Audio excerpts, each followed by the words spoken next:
ముఖ్యమంత్రి గారిని కలచడం జరిగింది. ఆయన మాకు అన్ని 24 తేదీన ఆంధ్రప్రదేశ్ ముఖ్యమంత్రి గారిని కలవడం జరిగింది. ఆయన అన్ని మాకు బెనిఫిట్స్ ఇస్తామన్నారు. సానుకూలంగా స్పందించినారు. తర్వాత కార్పొరేషన్ ఒకటి ఓపెన్ చేస్తున్నారు పెన్షనర్లందరికీ. మాకు సకాలంలో 1వ తేదీ జీతాలు ఇస్తామని చెప్పినారు. మాకు కావాల్సిన ఉద్యోగస్తులకు కావాల్సిన అన్ని బెనిఫిట్స్ ఇస్తామని చెప్పినారు. కాబట్టి ఆయనకు కృతజ్ఞత తెలుపుతున్నాము. మా రాష్ట్ర నాయకులు వాళ్ళ ఆదేశాల ప్రకారము మా జిల్లా నాయకులు, మా జిల్లా బాడీ ఆంధ్ర పెన్షన్స్ పార్టీ వాళ్ళందరూ సహకారంతో మా ఈ యొక్క పార్టీ నడుస్తున్నది. ఈ పార్టీకి మేము ఎన్డీఏ ప్రభుత్వానికి చాలా సహకరించినాము. ప్రభుత్వాన్ని తెచ్చుకున్నాము. ప్రభుత్వం మాకు సహకరిస్తుంది.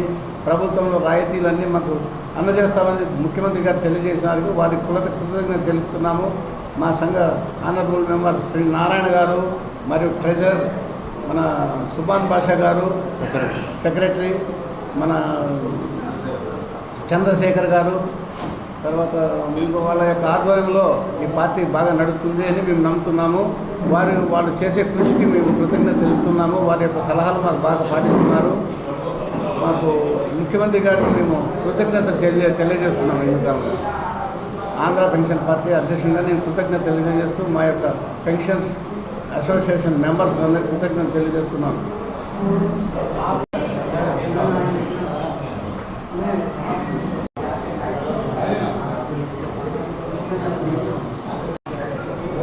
గౌరవనీయ పార్టీ నమస్కారములు.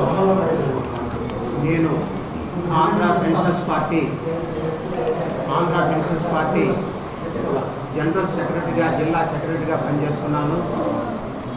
మా శ్రీనివాసన్ చెప్పినట్టు బేస్తవారం 25/4/2024 తారీఖు రాష్ట్ర నాయకత్వం ఆంధ్ర పెన్షన్స్ పార్టీ సుబ్బరాయన్ పిలుపు మేరకు మేము నూతన ముఖ్యమంత్రిని కలవడం కోసం విజయవాడకు వెళ్ళడం జరిగింది. ఆయన ముఖ్యమంత్రి అపాయింట్మెంట్ 8 గంటలకు ఇవ్వడం జరిగింది. అందులో మేమందరం కూడా ముఖ్యమంత్రిని కలిశాము.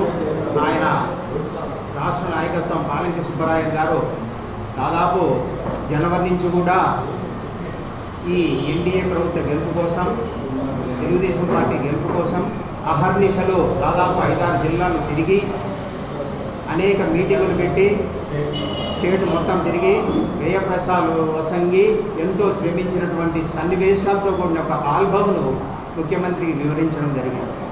ఆయన దానిని చూసి ఎంతో సంతోషించారు. ఎందుకంటే గత ప్రభుత్వంలో ఎవరు కూడా తెలుగుదేశం పార్టీకి మద్దతుగా ప్రకటించడం లేదు. అలాంటి దురదృష్టమైన ప్రభుత్వం పాలిస్తాను.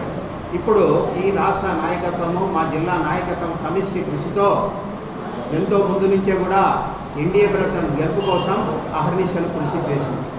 తర్వాత ఆర్థిక సమస్యలైనటువంటి సమస్యలన్నిటి కూడా క్వాంటమ్ ఆఫ్ పెన్షన్ అయితేనేమి, తర్వాత ఆరోగ్య బీమా పథకం అయితేనేమి, తర్వాత పెన్షన్లు చనిపోతే వారి ఆడబిడ్డలకు ఉద్యోగం కల్పించడం, పెన్షన్ కల్పించడం విషయంలో అయితేనేమి ఎన్నో సమస్యలు వారికి వివరించడం జరిగింది.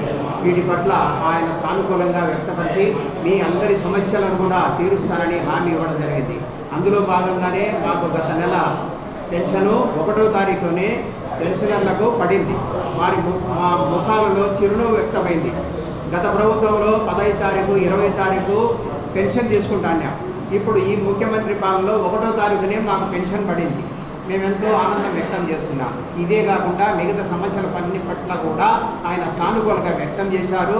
మీకు పెన్షన్లు కానీ ఉద్యోగస్తులు అంటే కానీ నేను ఈ విధంగా సానుకూలంగానే ప్రవర్తిస్తాను, ఒక ఫ్రెండ్లీగా వ్యవస్థగా ఉంటాను అని హామీ ఇవ్వడం జరిగింది. ఈ కార్యక్రమంలో మేము పాల్గొన్నందుకు మీ తరఫున మా పెద్దలు నారాయణ సారు, చంద్రశేఖరు, సర్బారు, వెంకట సుబ్బయ్య, ఈ కార్యక్రమంలో జిల్లా నాయకుల్లో వీళ్ళంతా కూడా పార్టీ కార్యకర్తలు కాబట్టి